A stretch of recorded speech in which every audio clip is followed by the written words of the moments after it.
Once upon a time, in a kingdom where magic wove through everyday life, there lived a baker whose bread was famous throughout the land.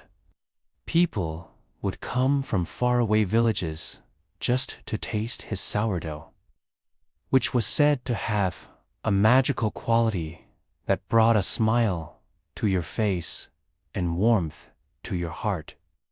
Intrigued, and perhaps a little jealous, he summoned the baker to the castle, demanding he make his most extraordinary bread, a loaf that would make even a grouchy king happy.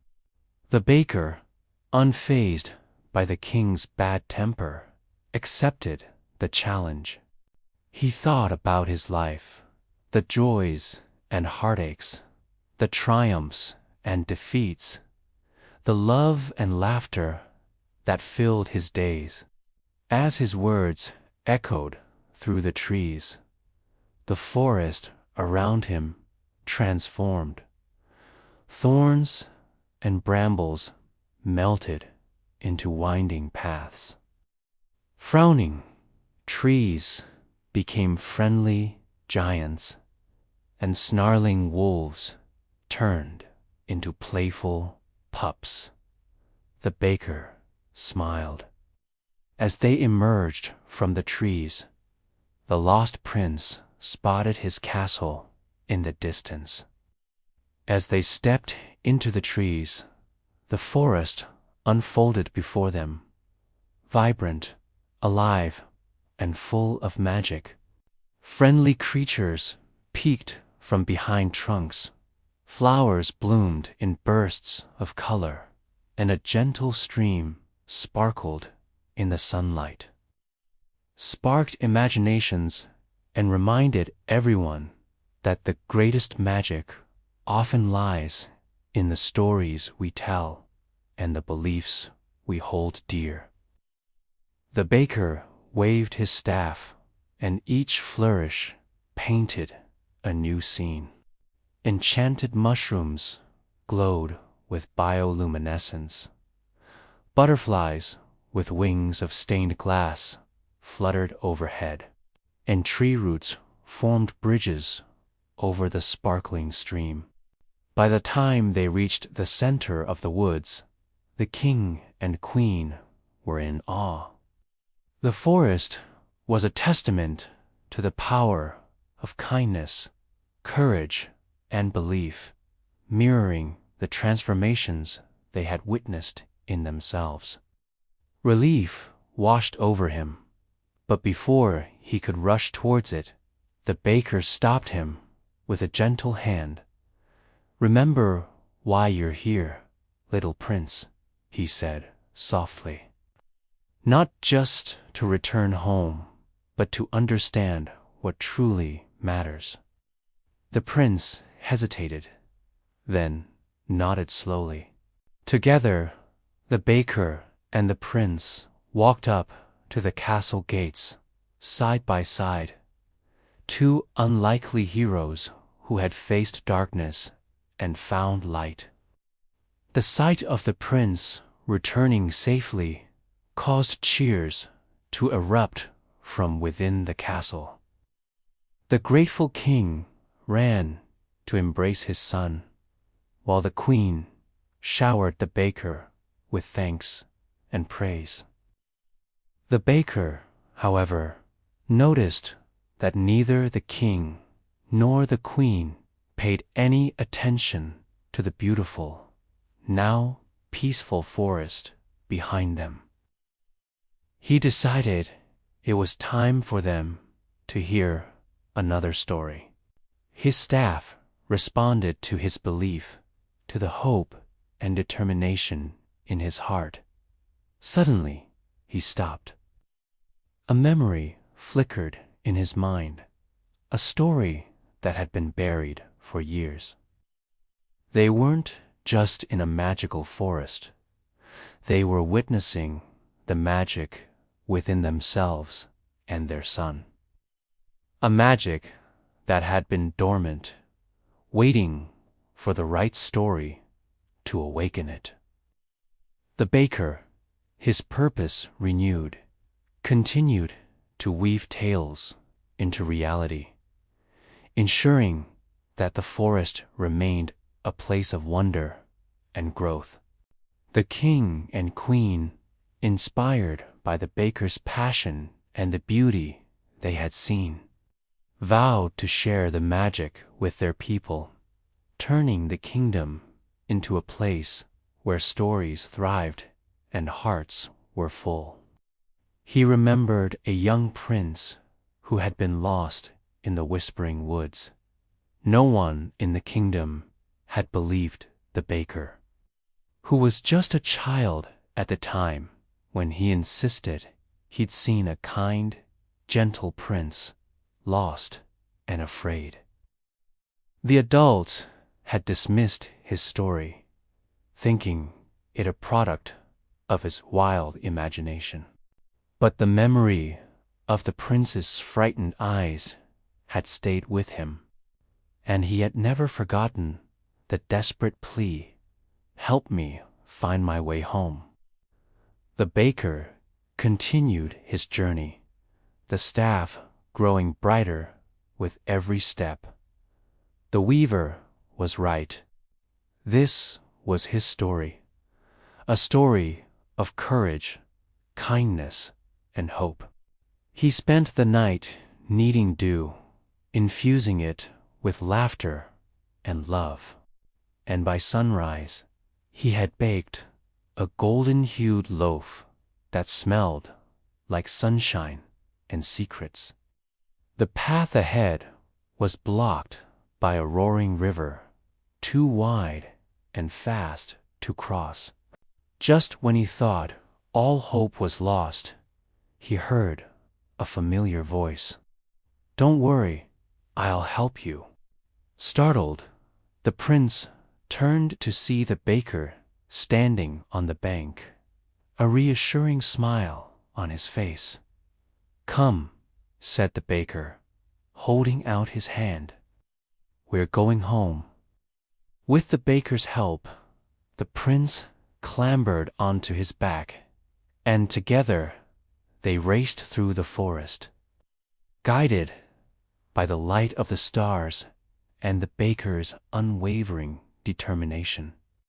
Along their path, the baker used his magic to heal the sick animals, to mend broken birds' nests, and to make flowers bloom in the barren patches.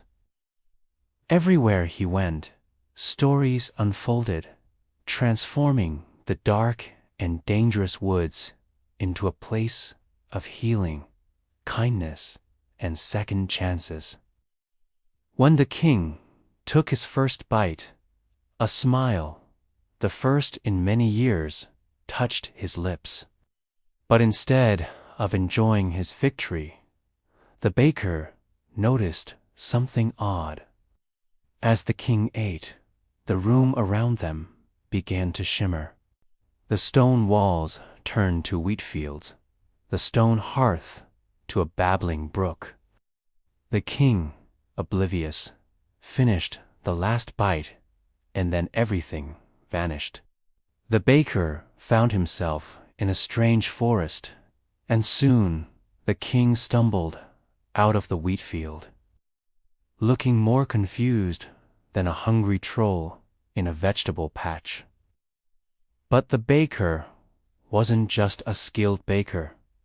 He was also a storyteller.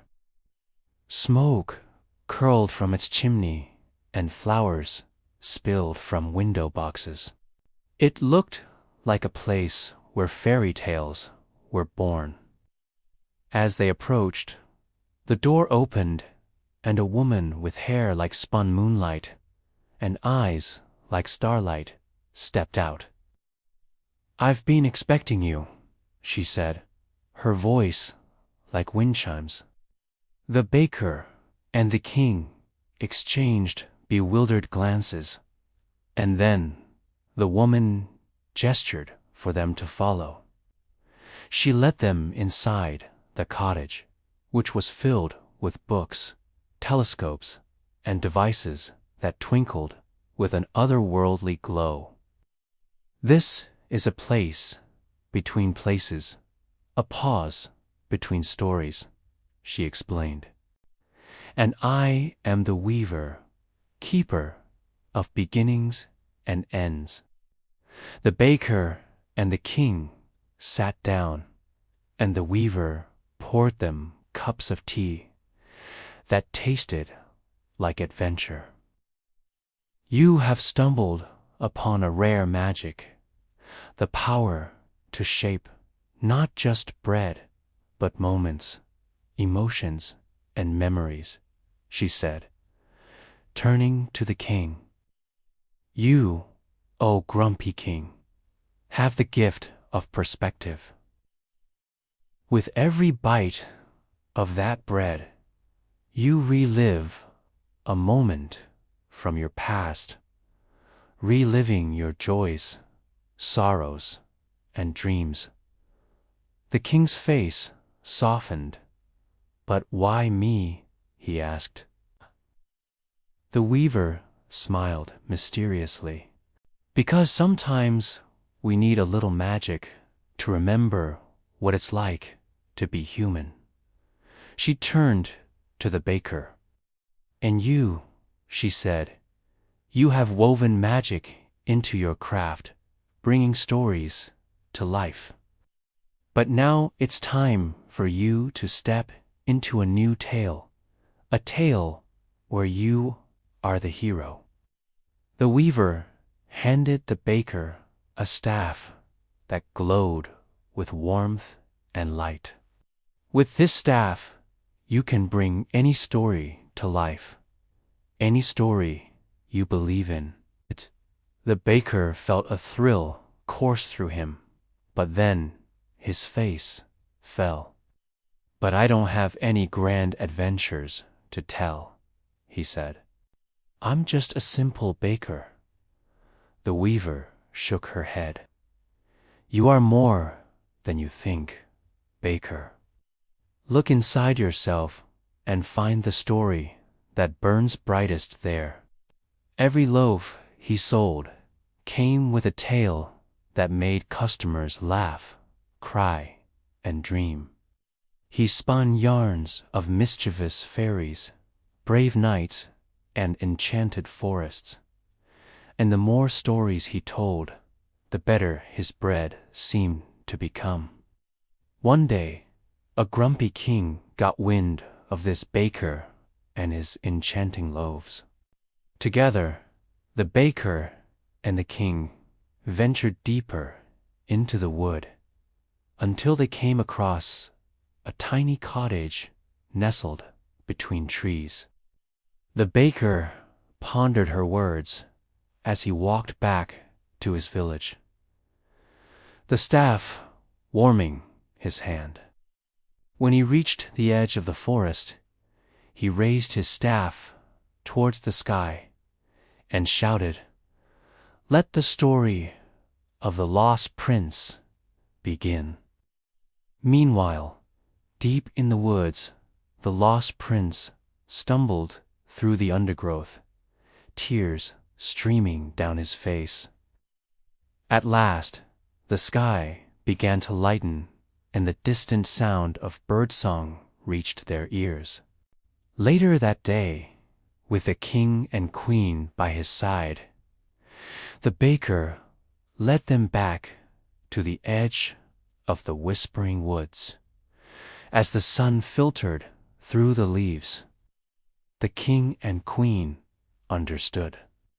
And so the baker, the king, and the queen became known as the story weavers, sharing tales that mended hearts.